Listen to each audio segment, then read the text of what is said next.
ان سے کہا تو نے مجھے کیوں مارا، تو نے مجھے کیوں مارا؟ انہوں نے عرض کی یا رسول اللہ قربانت شوم، میری جان آپ پہ قربان، میں آپ کو کیسے مار سکتا ہوں؟ میں تو آپ کا کلمہ پڑھتا ہوں، آقا آپ میری جان ہو، میرے ایمان کی جان ہو، ایمان کا ایمان ہو، یا رسول اللہ میں آپ کو کیسے مار سکتا ہوں؟ آقا نے کہا تو نے مجھے کیوں مارا؟ عرض کی حضور میں آپ کو کیسے مار سکتا ہوں جبکہ میں آپ کی شفاعت کا امیدوار ہوں، آپ کی شفاعت کا طلبگار ہوں؟ آقا نے فرمایا تو نے مجھے کیوں مارا؟ وہ سمجھ گئے اب بحث نہیں کرنا۔ عرض کی مالک آپ فرما دے ہوا کیا ہے؟ تو سر وہ بزرگ بیان کرتے ہیں کہ اس محدث نے دیکھا کہ اللہ کے رسول نے اپنی پیٹھ سے چادر ہٹائی تو دیکھا کہ 5 انگلیوں کے نشان رسول اللہ کی پشت پر موجود تھے۔ عرض کی یا رسول اللہ یہ کیا ہے؟ فرمایا تو نے وہ جو سید کی پیٹھ پہ مارا نا، میری آل کی پیٹھ پہ، تو اس کی پیٹھ پر جو تو نے مارا تو وہ پنجوں کا نشان یہ میری پشت پر لگا ہے۔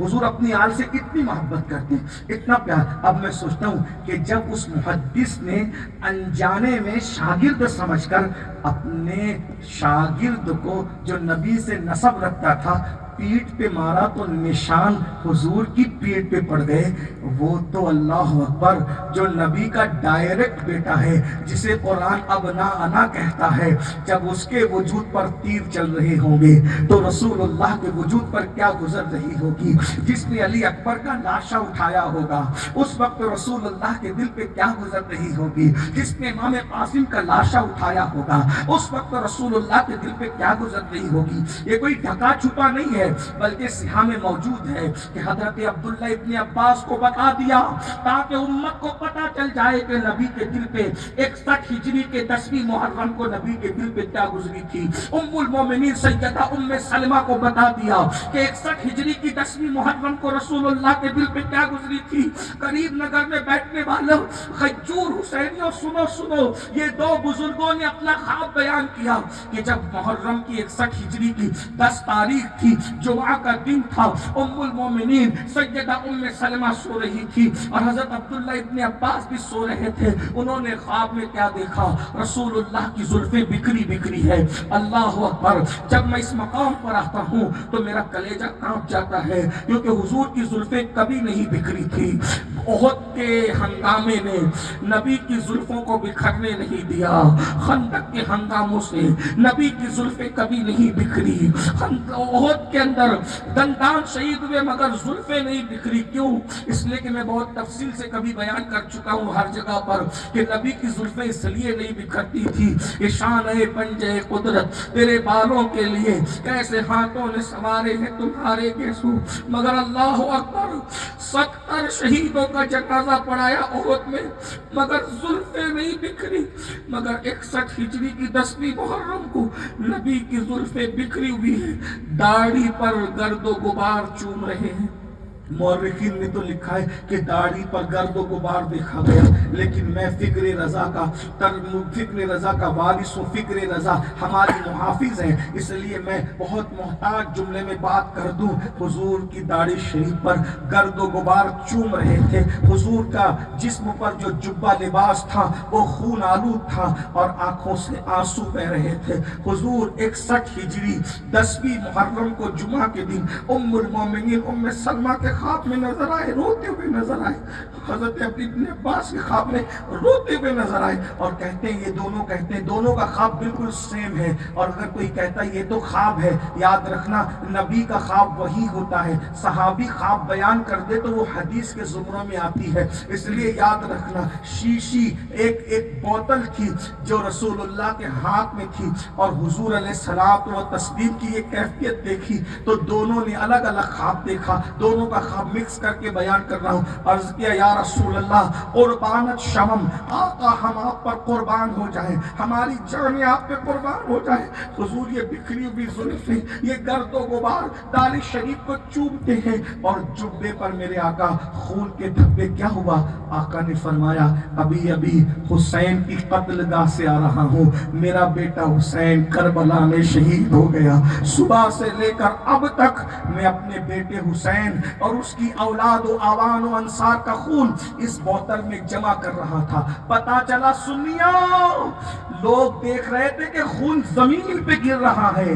اللہ کے نبی کو امام حسین کے غلاموں کے خون کا اتنا لحاظ ہے کہ حضور نے خون زمین پہ گرنے نہیں دیا بلکہ اس کو بوتل میں سمیٹ لیا. ذرا غور تو فرمائے, یہ ہے امام حسین کی اہمیت, یہ ہے رسول اللہ کے دل پر اہل بیت کے ساتھ جو سلوک کرتے ہو اہل بیت کے ساتھ, اس کا اثر کس پر پڑتا ہے؟ حضور پہ پڑتا ہے. کیونکہ ہمارے نبی مر کے مٹی میں نہیں ملے, ہمارے نبی زندہ ہیں, ہماری جانوں سے زیادہ قریب ہے. بلکہ ایک بات میں آپ سے کہوں, ایک بہت بڑا بادشاہ گزرا ہے جسے دنیا تیمور لنگ کہتی ہے. تیمور لنگ کی موت کے بعد اس نے دیکھا کسی نے اس کو خواب میں دیکھا رسول اللہ کے قدموں میں بیٹھا ہے. تو اس کے کسی دوست نے پوچھا, اے دشمن خدا تو یہاں کیسے آیا؟ اس سے پہلے کہ تیمور جواب دیتا, اللہ کے رسول نے فرمایا یہ کیسا بھی تھا لیکن میری اہل بیت سے محبت کرنے والا تھا, میری اہل بیت سے پیار کرنے والا تھا, تو مرنے کے بعد اس کو یہ مقام نصیب ہوا. میرے بھائیوں, آج ہم اہل بیت سے محبت کی بات کرتے ہیں لیکن بہت معافی کے ساتھ. اب ذرا غور سے سننا,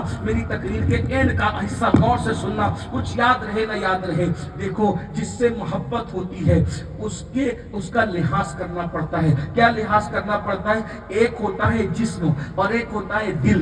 یاد رکھیے, ایک ہوتا ہے جسم, ایک ہوتا ہے دل. اور دشمن جو ہوتا ہے وہ جسم پہ حملہ کرتا ہے.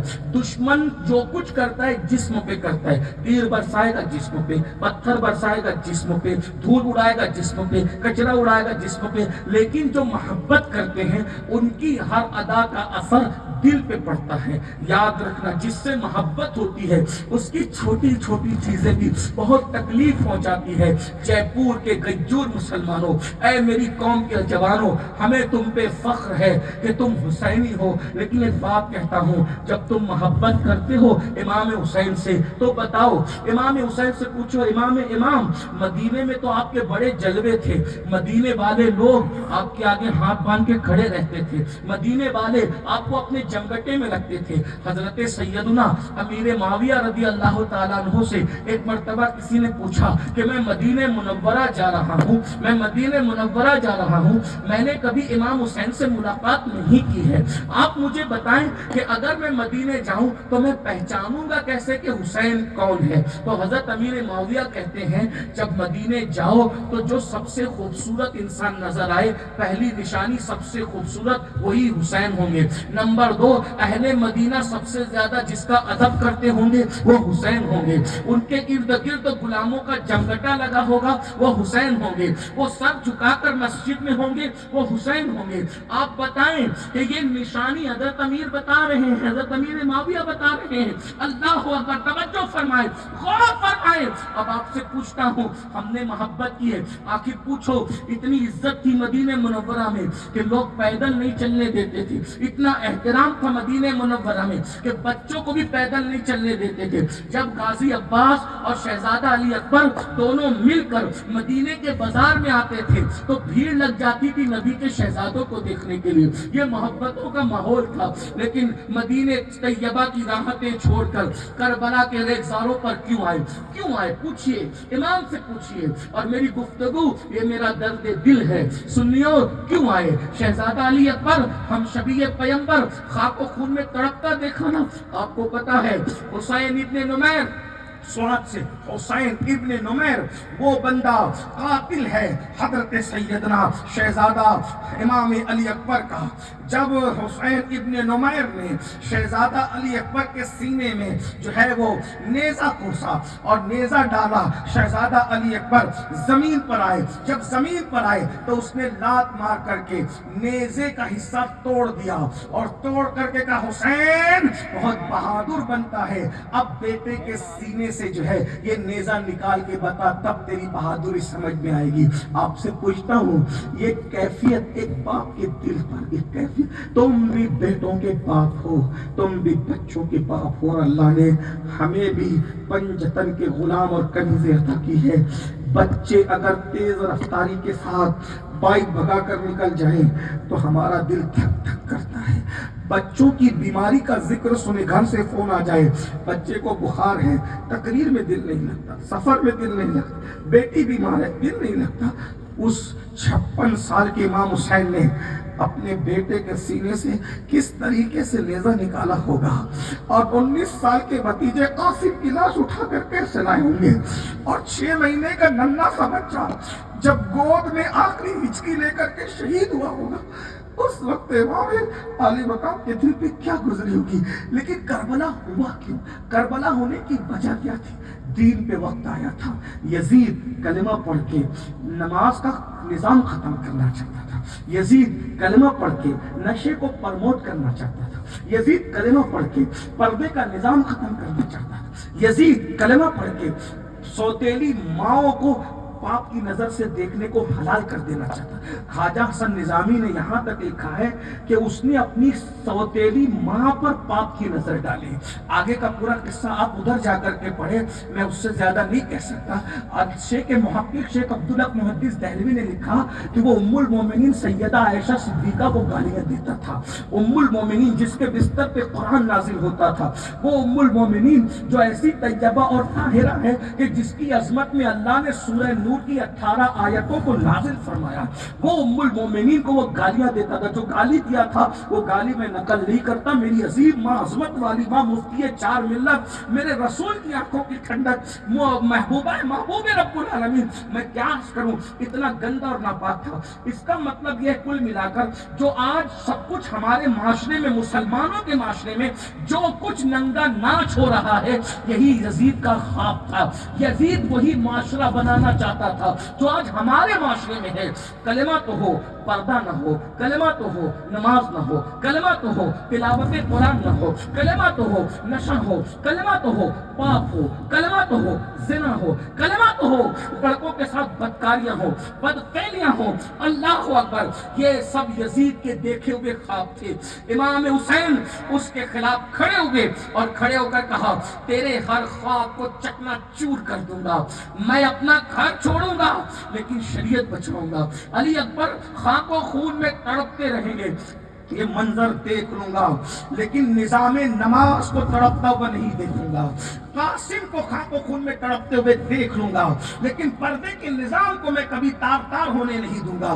میرے گھر کی بیٹیوں کی چادریں چھینی جائے گی، میں اس کو، اللہ اکبر، اس صدمے کو سہ لوں گا لیکن قیامت تک کی بیٹیوں کو پردے کا نظام دینا چاہوں گا۔ اب آپ سے پوچھتا ہوں، اس جنگ میں ہم کس کے ساتھ کھڑے ہیں؟ اس جنگ میں کس کے ساتھ کھڑے ہیں؟ میں پوچھنا چاہتا ہوں، میرے کہنے پر تم بارش ہونے کے بعد بھی میدان چھوڑ کے نہیں گئے۔ اللہ اکبر، میں نے تمہیں جذبات میں لا کر کے کہا نا حسینی ہو، تو بولو میرے کہنے پر تم رکے ٹکے، کوئی نہیں گیا؟ کیا الصلاۃ خیر من النوم سن کر ایسے ہی جذبات کے ساتھ مسجد بھی جاتے ہو؟ مسجد ویران ہے، اور دشمن تو تیر چلانے کے لیے ہوتا ہے لیکن دوست تو مرہم رکھنے کے لیے ہوتا ہے۔ ہمارے اعمال امام حسین پر یزیدی تیر سے کم نہیں ہے، بلکہ یزیدی تیر امام حسین کے دل کو چھلنی کر رہے تھے، امام حسین کے جسم کو چھلنی کر رہے تھے یزیدی تیر، اور ہمارے گناہ کے اعمال امام حسین کے دل کو چھلنی کر رہے ہیں۔ قبر میں جانے کے بعد یزید تو امام حسین کو تکلیف نہ پہنچا سکا، لیکن قبر انور میں رہتے ہوئے بھی آپ اپنے امام کو تکلیف پہنچا رہے ہو۔ سوچو، جب تم کسی لڑکی کے گلے میں ہاتھ ڈال کر زنا کا پلان بناتے ہو تو اس وقت امام حسین اور ان کے نانا کے دل پہ کیا گزرتی ہوگی؟ جن کا مر گیا وہ ماتمی لوگ ہیں، ہمارے حسین کو زندہ ہے، ہمارے عقیدے میں امام حسین زندہ ہے، لوگ ہمیں گالی دے، ہمارے پاس ثبوت موجود ہے۔ وَلَا تَقُولُوا لِمَنْ يُقْتَلُ فِي سَبِيلِ اللَّهِ أَمْوَاتٌ بَلْ أَحْيَاءٌ وَلَكِنْ لَا تَشْعُرُونَ۔ جو اللہ کی راہ میں مارے جائیں انہیں مردہ نہ کہو، وہ زندہ ہیں، بلکہ ایک مقام پر فرمایا کہ ان کو مردہ گمان بھی مت کرو، ان کو مردہ گمان بھی مت، مردہ کہنا تو دور کی بات، مردہ تم سوچ بھی نہیں سکتے، وہ زندہ ہیں۔ اور ایک بات بتاؤں، امام حسین یقیناً زندہ ہیں، وہ ہمیں اللہ کی عطا سے دیکھتے ہیں، وہ ہمیں سنتے ہیں. ہاں اگر کسی کو یقین نہیں آتا تو میں قرآن پیش کر دوں اس کے سامنے. جب سلیمان علیہ السلام